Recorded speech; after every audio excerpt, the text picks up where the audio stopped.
con el trabajo realizado toda la lluvia por Ignacio. Nosotros estamos abiertos a recoger todas las solicitudes de presentaciones de exposiciones o de presentaciones de libros y simplemente desearles que disfruten tanto de esta presentación como de la lectura del libro, y a Ignacio desearle que su carrera como escritor, que es bastante difícil que es, pues buscar tiempo para escribir, pues le depare para los éxitos del mundo y bueno, y si eso se traduce en venta, pues mucho mejor, porque si no, a veces se piensa que el escritor vive de los libros que escribe y difícilmente. Hay unos pocos y unos cuantos, pero el resto prácticamente es más una afición y una vocación que digamos un oficio. Nada, les dejo con mi introducción. Muy bien, muchas gracias por estar hoy aquí, gracias a IECAN como siempre. Una aclaración, tanto Ignacio, tanto Nacho como yo estamos en Fundor, pero esta presentación no es en particular, no es de Fundor. Antes de empezar con la presentación, con la charla con Nacho, quiero advertirles que yo siempre he dicho y tengo escrito que siempre me ha encantado la forma que tiene Nacho de contar la vida.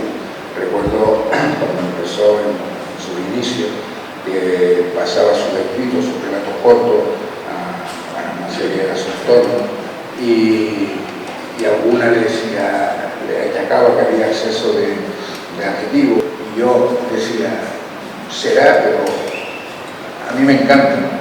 Y obviamente cuando uno está empezando, lo comentar ahora, pues sí, había exceso de adjetivos y me podaba, dolía, pero a mí no me faltaba, no me sobraba ninguno, incluso después de haber mejorado su... Bueno, eso porque tú me tienes mucho cariño, pero bueno, sí que había una labor de pulido de poda que es, para mí, yo creo, de las más interesantes, ¿no? Porque uno se mete a escribir. Es precisamente lo que sobra, es lo que haces, lo que da valor, ¿no? a lo que dejas. Probablemente la primera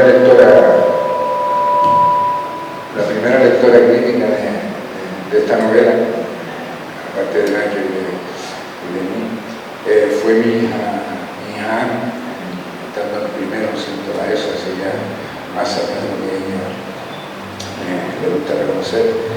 Y recuerdo que le propuse leer el borrador, siempre lo cuento, ¿no? Le propuse leer el borrador de la novela para cubrir el lector del colegio de San Luciano. Y recuerdo perfectamente, creo que fue miércoles a jueves lectivo, y estuvo toda la tarde encantada leyendo, enganchada, y a la 1 de la mañana me despertó al levantarme yo por la mañana y a contarme las vicisitudes de Aiza y de Blanquito Patrón, ¿no? Dice, papá, es que me enganchó, me encantó. Lo comento porque siempre te lo he dicho, ese comentario con mayor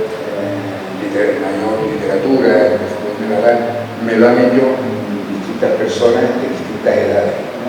Cómo ha conseguido engancharle la historia que cuenta del poblante en la parte de África continental. Sí, posiblemente, bueno, luego hablaremos del estilo, eso, pero bueno, posiblemente sea desde el principio se buscó un registro bastante llano, sin grandilocuencias, sin grandes altibajos, sin estridencias, ¿no? Precisamente que fuera asequible.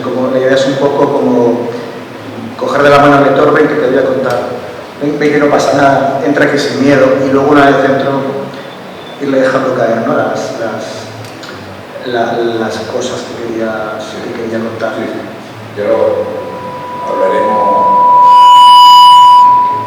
lo comentaremos, pero es verdad que el libro poco a poco va, como la pompa, va empapando, ¿no? Nos va llevando a una reflexión sobre lo que en él cuenta, ¿no?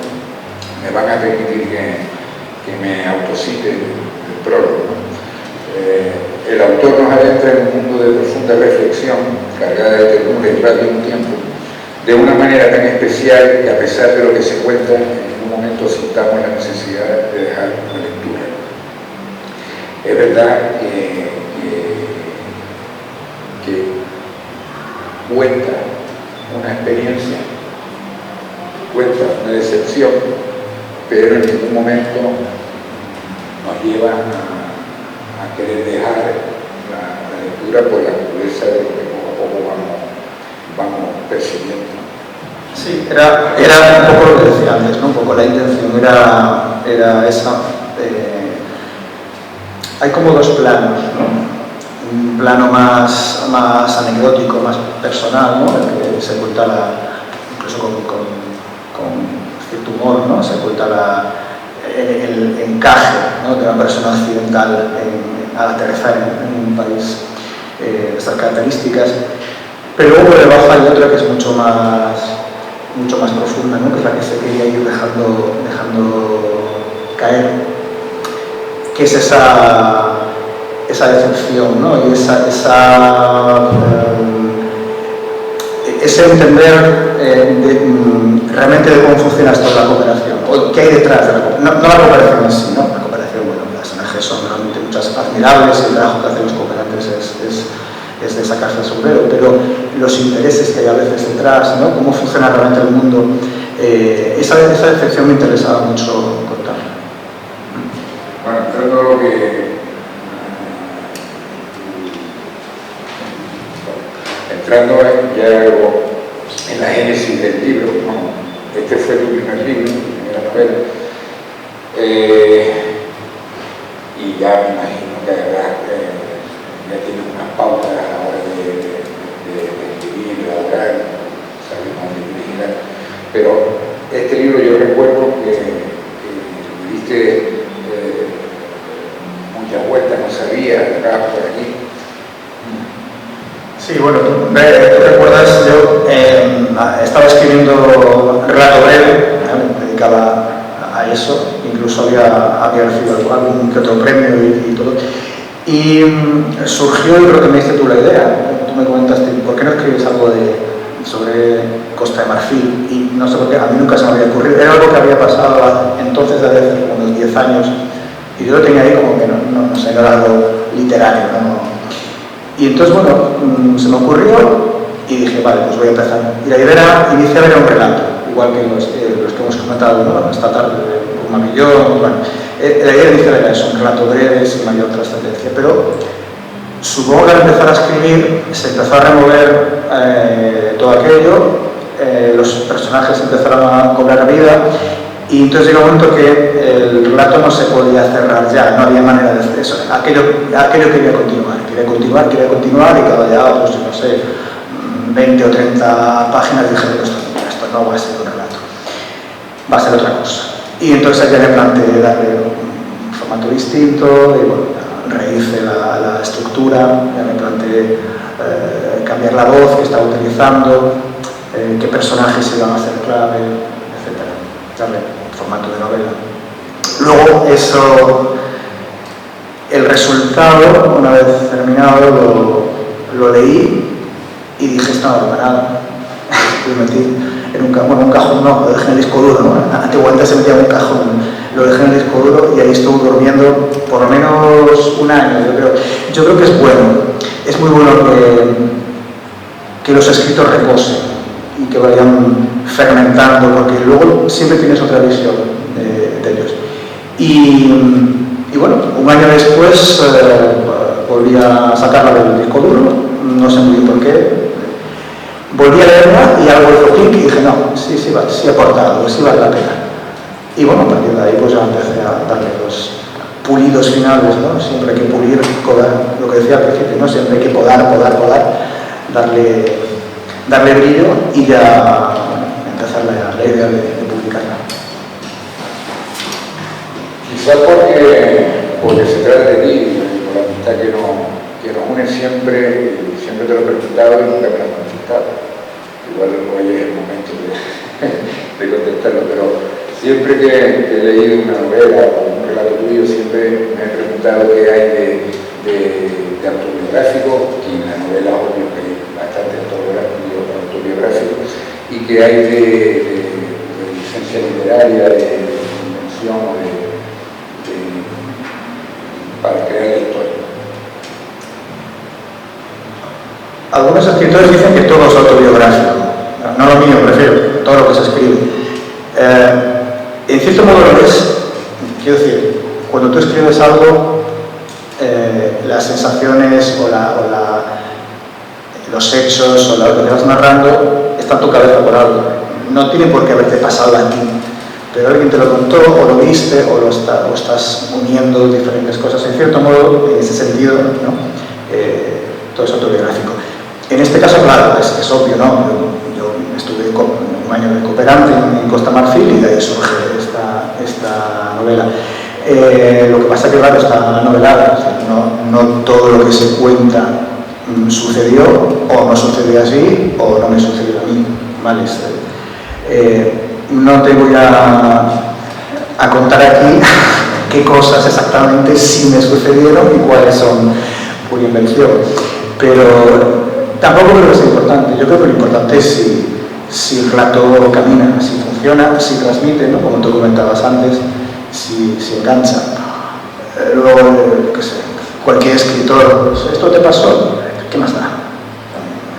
Estoy de acuerdo, simplemente por cubrir mi lado maluco, ¿no? Sigue sin contestar, pero bueno, no hay problema. Enriquece la historia que cuenta, la enriquece utilizando dos actores narrativos principales, Aisha y el blanquito patrón, el cooperante, ¿no? Pero siempre que la he leído me ha pasado lo mismo.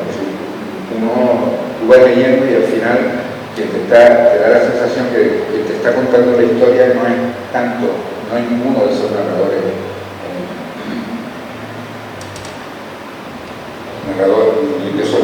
¿no?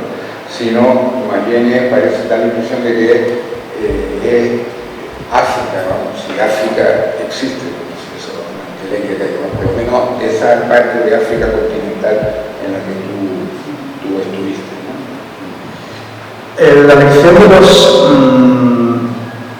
de los protagonistas principales, de los narradores, era el principal casi ilógico, ¿no? No sé, la atmósfera que se le quería dar a la novela había que contarla desde una primera persona, porque estuviera basada en bastante grado en mi experiencia, sino porque no tenía sentido. La voz que yo quería utilizar tenía que ser en primera persona. Pero claro, cuando eso es primera persona, el foco es mucho más íntimo, mucho más personal, pero el foco es mucho más cercano. Hay cosas que no puedes contar. Entonces me hacía falta alguien que contara desde más lejos las cosas, ¿no? Y me pareció ideal que ese alguien fuera la propia África, de alguna forma, ¿no? Entonces es donde aparece el personaje de Aisha. Aisha me permite dos cosas. Primero, ampliar el foco del personaje principal, ¿no? Y segundo, tratar de contar las cosas desde el punto de vista africano, ¿no? Esa otra realidad. De hecho, incluso hay capítulos que la misma escena está narrada desde dos puntos de vista, ¿no? O sea, ¿qué está viendo el protagonista principal, el blanquito, y qué está viendo Aisha? Entonces, bueno, esa fue la razón de elegir esos personajes. Y sí, yo creo que el resultado final, sí, es curioso lo que dices, sí, puede dar sensación de que esa guerra puede ser un poco pretencioso decir que es África la que te habla, ¿no? Pero bueno, pues sí, entiendo lo que dices, puede dar esa sensación, sí. La parte autobiográfica, quizás porque lo hemos hablado muchas veces, es agradecer que en ningún momento pretenda, no caiga en la candidez salvadora típica del mundo de lo no gubernamental. Cuenta lo que cuenta desde la perspectiva narrativa que hemos hablado y nos muestra un universo entretejido de multitud de elementos al tiempo que te vas desnudando y nos vas desnudando a entender de una realidad que al final con la que al final te das de luces. A mí nunca me ha interesado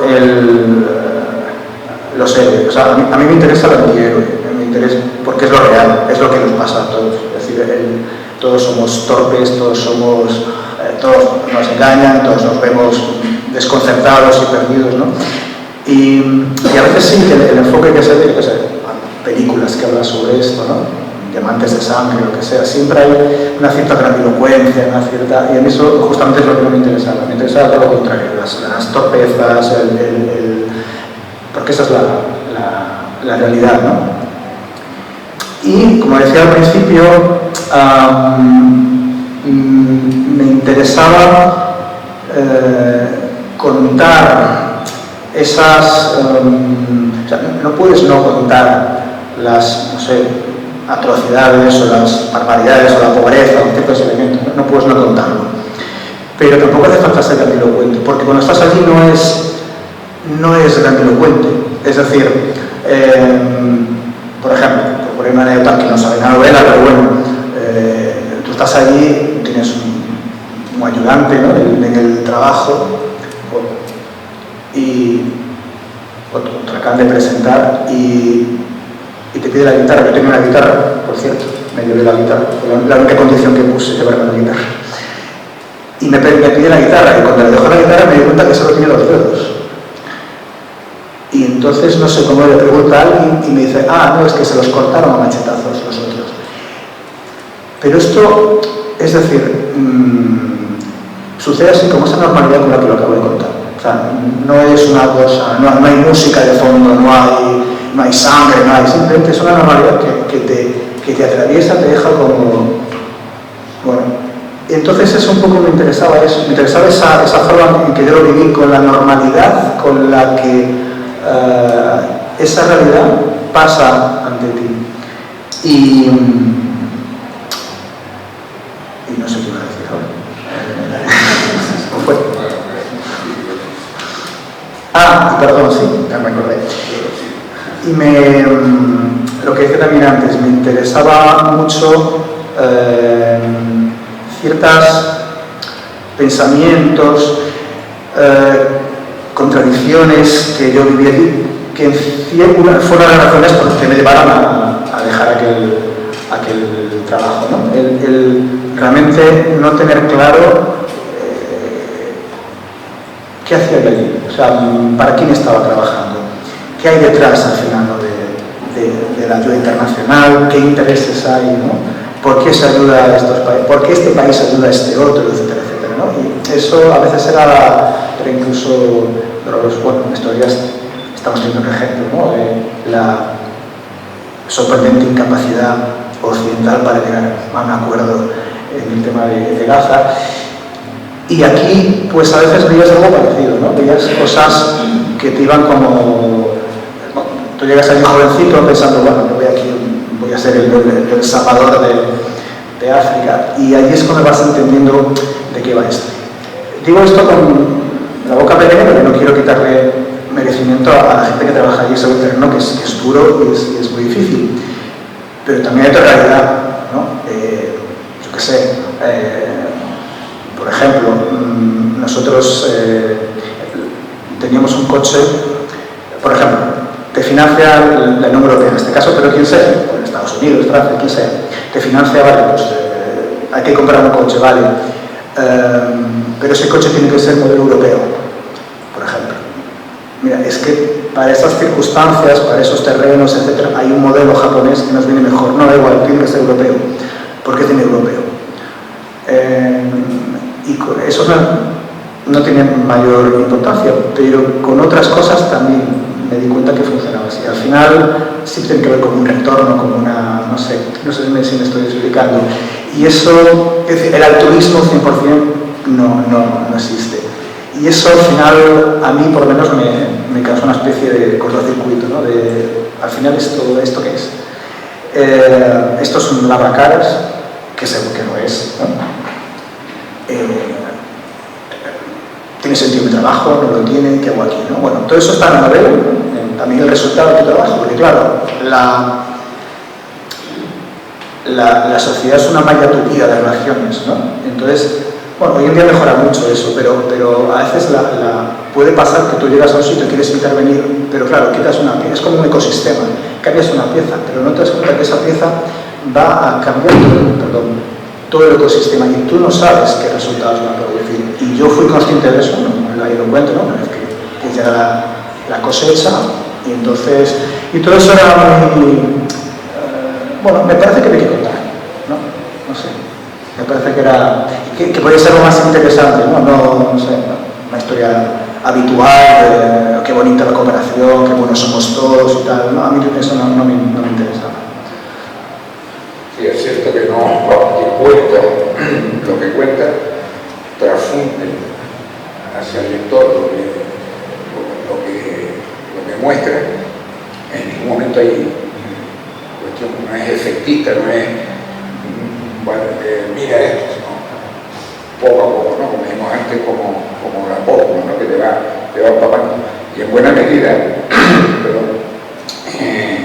yo creo que en buena medida se logra, que siempre te he reconocido en tu relato, en tu escrito, gracias al uso de una ironía sutil, ¿no? Y gotas de humor que vas dejando, y eso ayuda a ir asimilando lo que está más digerible, ¿no?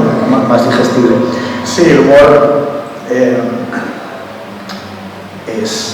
y la ironía es clave. Además, aquí, bueno, yo creo que eso también va de suyo. Cuando un jovencito europeo que nunca ha pisado un país en vías de desarrollo aterriza allí lleno de ínfulas, vengo aquí a salvar, y lo empiezan a vapulear, ¿no? Realmente el primer mes o 2 meses tú eres un pelele que te van llevando y hacen contigo lo que quieren, ¿no? Empezando por el no sé, el regateo, las estafas, o sea, la policía que te extorsiona, o sea, es todo, tú eres una marioneta, pum.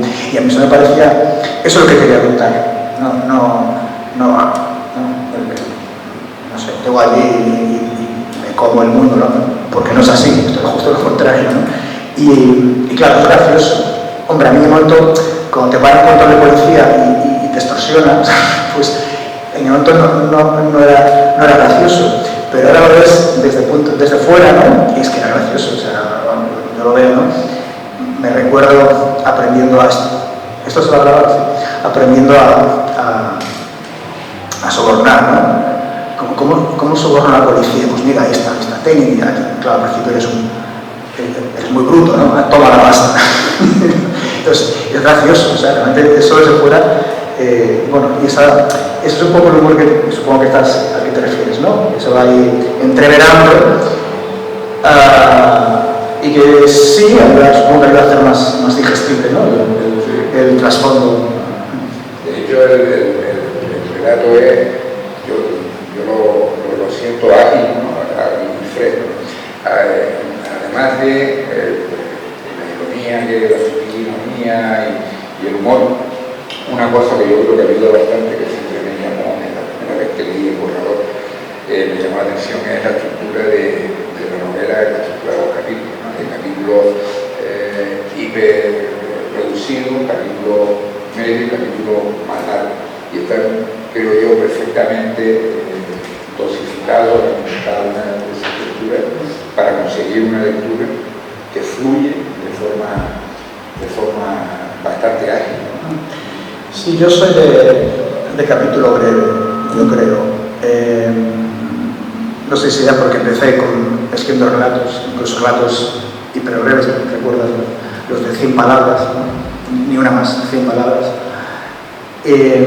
A lo mejor también por una razón pragmática, es que cuando, esto que decía es muy poco literario, pero la verdad, cuando la mayor parte de la gente lee por la noche, ¿no? Y a mí me molestaba mucho, me entraba el sueño, joder, me quedan todavía 43 páginas para acabar el capítulo, y no quería cortarlo porque luego pierdo el libro, ¿no? Entonces, a mí me encantaba cuando las novelas eran capítulos cortos, porque así, uno por noche, ¿verdad? Entonces hay una razón pragmática, pero luego hay otra razón que es, un poco lo decías antes, ¿no? Las pequeñas dosis, pequeñas escenas, imágenes. Por una parte, quizá no sé si puede conseguir un efecto cinematográfico como planos de una película, ¿no? Y luego también yo creo que buscan provocar la reflexión, es decir, que tengas tiempo de, vale, ahora para, y yo te lo he dejado caer ahí, ¿no? Ahora para y reflexiona sobre esto que te acabo de contar, ¿no? Entonces hay que darle la pausa al lector. Estoy de acuerdo con el autor al respecto. Cambiando de tercio, recuerdo las vueltas que le diste a la hora de cerrar el título de la novela. El nuevo borrador de Joana era una referencia a la lluvia. Después plantaste otro, pero siempre lluvia mediante. Al final toda la lluvia. ¿Qué significativo tiene la lluvia para que siempre estuviese en la respuesta, en todas las que yo conocí de esta novela? Hombre, la lluvia, por varias cosas. La lluvia en África, al menos en el África tropical, ¿no? Es determinante, es lo que determina todo, los ritmos de vida, incluso que se pueda salir a trabajar o no se pueda, ¿no? Cuando llega la época de lluvias, pues las carreteras dejan de ser transitables, se arrasa con los puentes, etc. Entonces cambia por completo, ¿no? Se está esperando a que llegue la lluvia para poder plantar, bueno, es radical, ¿no? La lluvia. Y luego la lluvia también, esto es una cosa un poco, no sé si poética o friki, no lo sé muy bien, pero es como yo lo viví. Yo estaba solo, yo vivía solo en un pueblo al noroeste de Costa de Marfil, ¿no? Y recuerdo que cuando llegó la época de lluvias, por ahí en marzo, abril, empezaba por ahí arriba, y los primeros chaparrones llegaban, es como que me alegraba, es como que me hacía compañía. No sé cómo te puede hacer compañía la lluvia, pero a mí me pasaba, yo empezaba a ver las gotas en el tejado, además hacía mucho ruido, porque eran tejados de chapa de zinc. Y yo me alegraba, ay, qué bien, bueno, no sé por qué, era como un ser vivo que venía a hacerme compañía. Y de hecho, uno de los capítulos abre con un poema que escribí sobre esto, sobre la compañía de la lluvia. Entonces, desde un principio, se ve que la lluvia tenía que aparecer en el título. Luego, quizá, en el fondo, otras ideas más metafóricas. No sé si la lluvia puede simbolizar las lágrimas o el sufrimiento, no lo sé muy bien. A veces algo te diga hacerlo, tiene que ser este el título, y lo que hay por detrás en tu subconsciente pues tampoco está muy claro. Pero sí, y si tuviera que repensar el título, desde luego, la palabra lluvia tendría que estar ahí presente. A mí, hablando de fricada, siempre me ha recordado, como buen amante de Dylan, la canción de la traducción sería una gran lluvia, una gran tormenta va a caer. Y yo siempre he interpretado en parte por ahí también, ¿no? Es decir, el hecho de la realidad que nos está plasmando, cómo nos va a caer como torrencialmente. Pero eso también es mi lado frío. Me ha gustado saber eso, me lo voy a apuntar para la próxima presentación. Creo que sí, pero me ha gustado eso de la... Está muy bien para los tiempos que nos ha tocado vivir actualmente. Para ir terminando, una cosa que siempre, ya lo hemos comentado, que me ha encantado, es cómo en el epílogo muestra crudamente, ¿no? y sin tapujos la decepción que como occidental sufrí. Sin embargo, como lector siempre lo he agradecido. Además, no deja un regusto amargo cuando terminamos la novela, sino todo lo contrario, lleva una reflexión y digamos, mi madre lo que me ha contado, pero no deja ese regusto de amargura que podría ser por la realidad que cuenta, ¿no? Y eso tiene bastante mérito. En el epílogo, el maldito patrón, grande, Nacho, se lamenta de no haberse traído a la persona absolutamente abierta, humana y esencial que allí descubrí que habitaba en mi interior.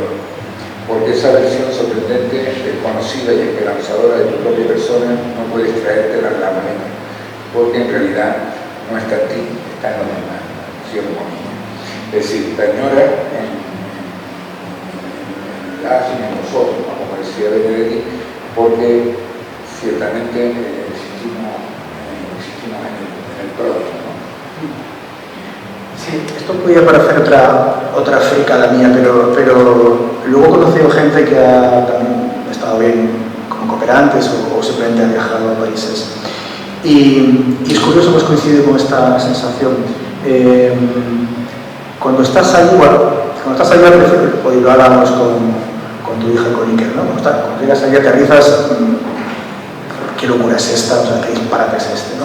Pero luego te vas entendiendo cómo funcionan las cosas allí, y de repente te vuelves una persona distinta, y eso es algo fascinante.